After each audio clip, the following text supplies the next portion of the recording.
Sono Guido Castagna, sono un cioccolatiere torrefattore che faccio tutto il ciclo produttivo a partire dalla fava di cacao, dove compriamo il cacao nelle cooperative certificate senza lo sfruttamento minorile per arrivare alla creazione del nostro prodotto, del nostro cioccolato, del cioccolatino in un packaging tutto made in Italy. Vedremo tutto il ciclo produttivo della realizzazione del cioccolato, quindi a partire dalla fava di cacao, dell'utilizzo degli scarti. Il nostro focus però sarà il gianduiotto, no? Perché è un prodotto tipico del territorio e non potremo che concludere con il gelato al gianduiotto. Ecco.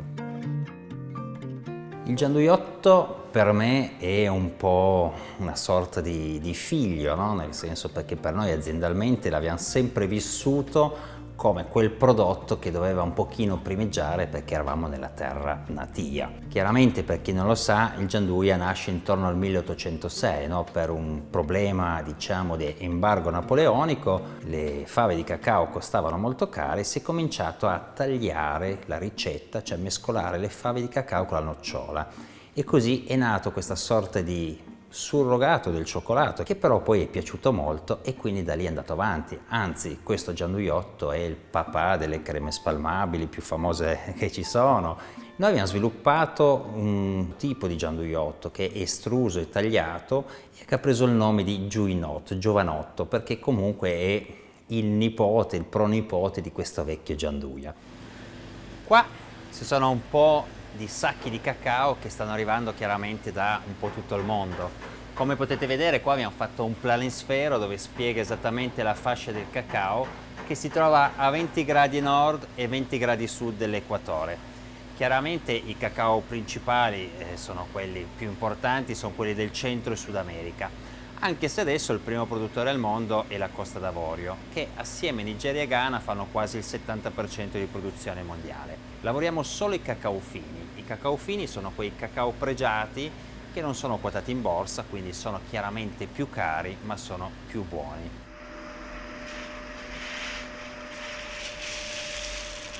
Il ciclo produttivo consiste in che cosa? In che passaggi? C'è la torrefazione della fava di cacao. La fava di cacao va selezionata su dei grossi setacci dove si tolgono le impurità, no? Perché spesso e volentieri gli spietratori ti tolgono il corpo estraneo che magari può essere così non corretto, ma lavora su un peso specifico e magari la fava di cacao che è un pochino più piatta o comunque non si è sviluppata bene come quella buona, corre il rischio di finire nella produzione. Invece questo passaggio manuale fa sì che si tolgono tutte queste impurità di fave di cacao, quindi alla fine avremo un prodotto molto pulito.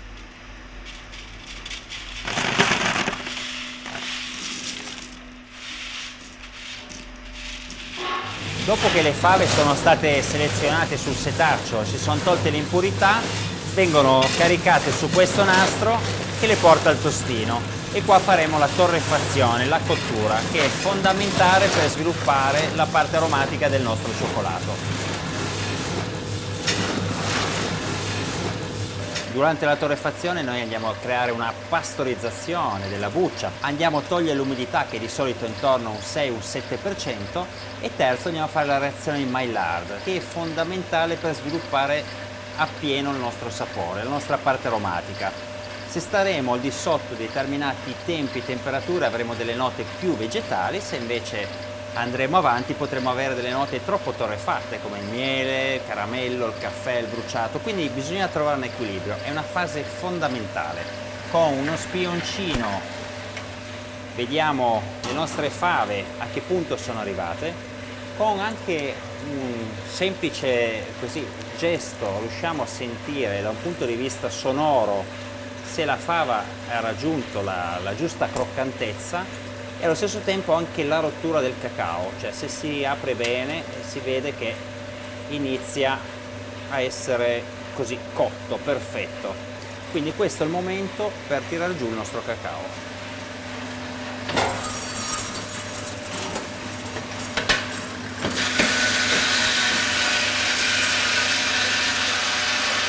Quando il cacao è tostato, cotto, viene raffreddato su questo tavolo e successivamente inizieremo la fase successiva della lavorazione del cacao. Quindi lo estraiamo e andremo a romperlo. La rottura è fondamentale perché dividiamo la buccia dalla granella. La buccia, che tendenzialmente è un prodotto di scarto, viene dato alla cascina bramante che la dà come parte integrante del mangiare delle vacche. Il latte prodotto viene dato in Alpi, che in Alpi lo trasforma in latte in polvere, che poi torna da noi. Quindi una sorta di economia circolare, cioè un prodotto di scarto che rientra nel sistema fino a diventare un prodotto.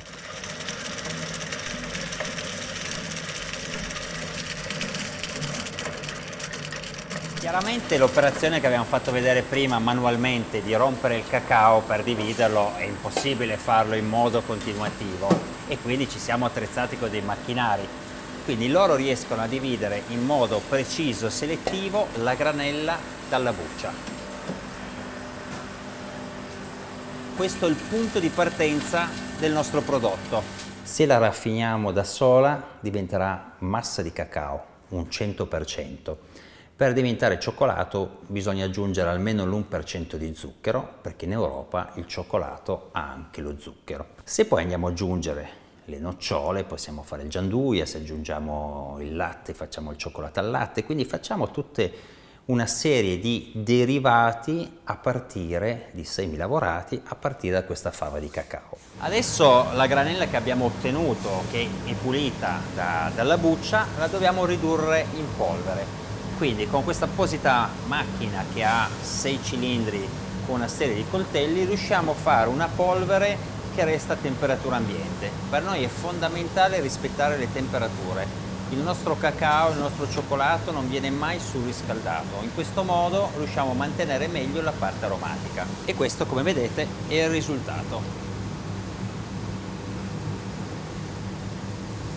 Ottenuta questa polvere di fava di cacao, la mettiamo dentro il mulino a sfere. Il mulino a sfere è una macchina di nuova tecnologia che ha un grosso risparmio idrico ed energetico. Come è fatto? C'è un cilindro pieno di sfere, questa polvere passa tra una sfera e l'altra e man mano si rompe la maglia, viene fuori il burro di cacao e si crea la massa, il 100%. Volendo possiamo tentare di riprodurlo manualmente, anche se non riusciremo mai a ottenere il grado di raffinazione che ha questo mulino a sfere. Però, come vedete, lavorando cosa succede? Si rompe la maglia e viene fuori il burro di cacao e quindi incomincia a venire fuori un grezzo cioccolato. Quindi è un macchinario molto semplice, un albero che fa girare delle sfere d'acciaio e quindi la nostra polvere passa tra una sfera e l'altra, viene ripescata dal basso verso l'alto finché diventa fine fine. Noi raggiungiamo circa i 16 micron, quindi molto fine. Più è fine meglio percepiamo la parte aromatica, chiaramente nel bene o nel male, perché se il prodotto è buono sembrerà più buono, se è difettato non può che andare male. La temperatura sarà sempre una temperatura bassa perché lavoreremo intorno ai 40 e 45 gradi, quindi in questo modo non faremo evaporare, così mandare via tutti gli aromi volatili, ce li manterremo tutti all'interno della nostra massa di cacao. Una volta ottenuto il nostro cioccolato è fondamentale fare il temperaggio. Il temperaggio è un allineamento dei cristalli del burro di cacao. Hanno punto di fusione e di cristallizzazione diversa e quindi li possiamo rispettare mantenendo un ciclo termico, quindi il prodotto viene riscaldato intorno ai 45 gradi, raffreddato sui 26 e poi di nuovo riscaldato sui 30. In questo modo si forma questa curva che farà sì che i cristalli si concatenino e quindi quando metteremo il nostro cioccolato nello stampo tenderà a stringersi di quei pochissimi micron che saranno necessari da staccarsi dallo stampo. Una cosa che ci teniamo a far vedere è il colore di questo cioccolato. Un cioccolato naturale non è mai un cioccolato nero, ma è un cioccolato rosso, rossiccio, proprio perché non viene trattato. Questa è la nocciola Piemonte IGP, che si riconosce per la sua forma classica trilobata, che una volta cotta ha la caratteristica che perde molto bene la buccia. Di conseguenza andremo a perdere tutti i tannini.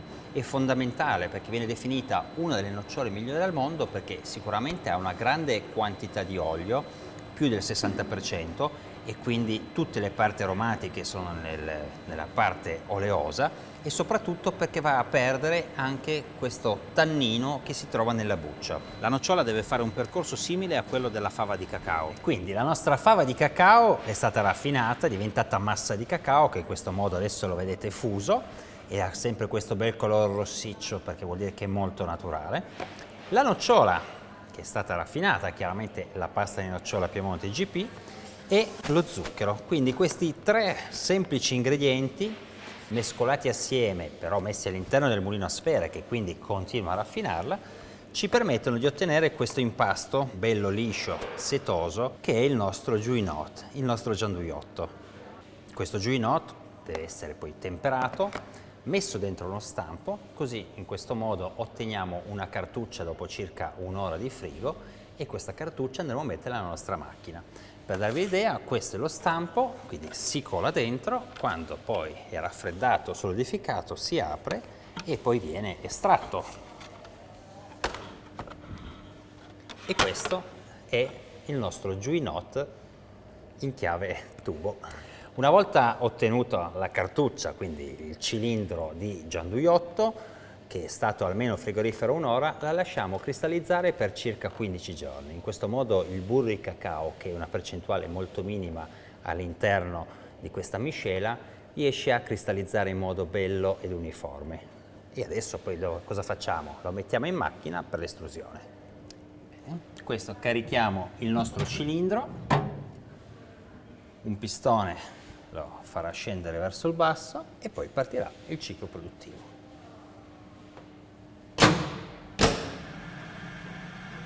Noi abbiamo sviluppato questa nuova generazione di gianduiotto, che è un gianduiotto estruso e tagliato, e viene fuori questa sorta di trafilato del gianduiotto che poi viene tagliato e va a finire nel tunnel di raffreddamento. Il tutto raffinato a 16 micron, quindi tre semplici ingredienti molto raffinati, quindi si percepisce bene la parte aromatica e riusciamo ad avere con tanta semplicità ma estrema difficoltà un grandissimo prodotto. Adesso ve lo faccio vedere.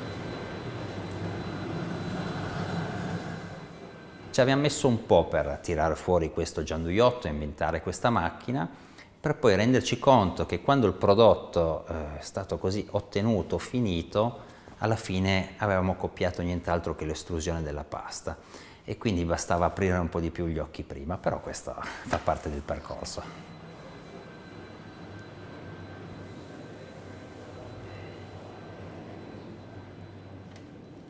Una volta ottenuto il nostro prodotto, che viene estruso, viene messo su queste teglie dove si fa raffreddare per circa un 20 minuti in frigorifero, dopodiché andremo al confezionamento.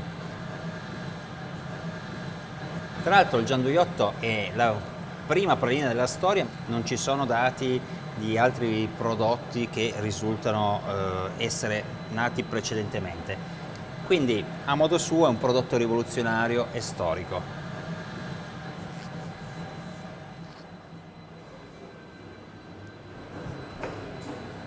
E adesso andiamo all'incarto.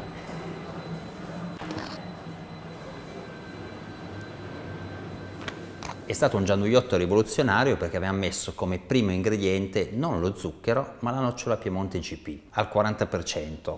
Poi abbiamo messo queste fave di cacao del Chuao, che è questo piccolo promontorio del Venezuela, che ha questa fava molto aromatica, floreale, di frutta secca che va in abbinamento, e uno zucchero di barbabietola italiano. È il 14° anno che vince il premio mondiale come miglior pralina al mondo a base di frutta secca e siamo molto orgogliosi di questo risultato.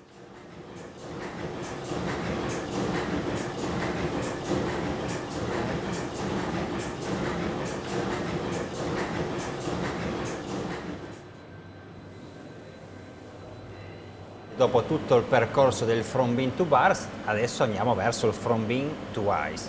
Sapete che questa nomenclatura internazionale, che il from bean to bar vorrebbe dire dalla fava alla tavoletta. In questo caso siamo partiti dalla fava per arrivare dove? Per arrivare al gelato.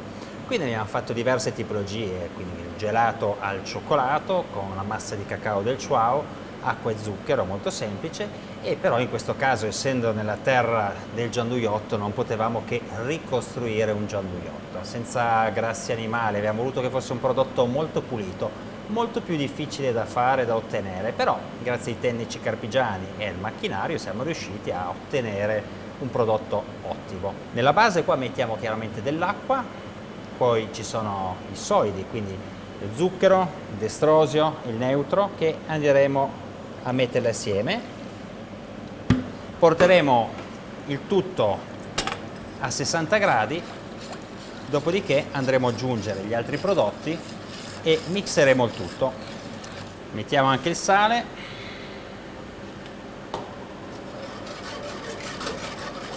Adesso che questo sciroppo che è stato fatto, che abbiamo raggiunto circa i 60 gradi, andiamo a metterlo in un secchiello, pronti per andare a fare poi un'emulsione con tutti gli altri ingredienti.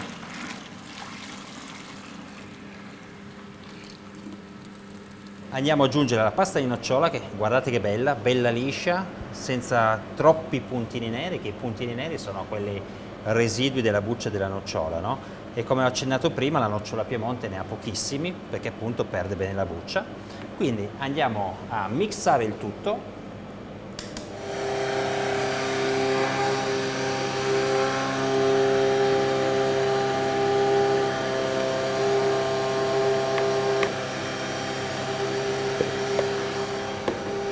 Successivamente la nostra polvere di cacao andiamo a metterla al suo interno.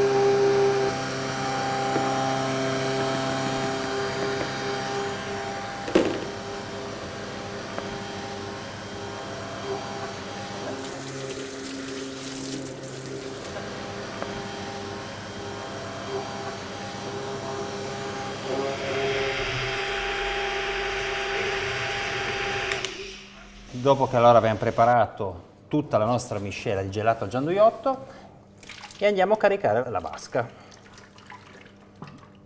Adesso che la nostra miscela è stata raffreddata, la estrudiamo all'interno dei nostri barattoli. Come vedete abbiamo fatto le scritte From Bean to Ice proprio perché facciamo tutto il ciclo produttivo. Noi abbiamo voluto così mantenere bello attivo il nostro laboratorio anche nel periodo estivo, che chiaramente è un periodo un pochino più tranquillo, e però non ci bastava l'idea di fare un semplice gelato al cioccolato, ma noi volevamo farlo tutto partendo da cima a fondo, quindi From Bean to Ice. Bene, vi ho raccontato un po' di me, un po' del laboratorio, un po' di questo fantastico mondo del cioccolato. Abbiamo visto tutto il processo produttivo fino ad arrivare a così questo effetto freschezza con il gelato. Quindi se vi fa piacere veniteci a trovare, che siamo a Giaveno, a 30 km da Torino, oppure in pieno centro a Torino, in via Maria Vittoria, c'è la nostra boutique dove potete così vedere, assaggiare e degustare i nostri prodotti. E a proposito di dolci, ci teniamo che così ricordare che questo bellissimo libro che ha fatto Italia Squisita con Original Gourmet Dolci, c'è anche una nostra ricetta a pagina 32 e chiaramente sembreremo banali, ma sarà di nuovo a base di cioccolato, e ci sarà la nostra meringata al cioccolato. Al prossimo video, ciao!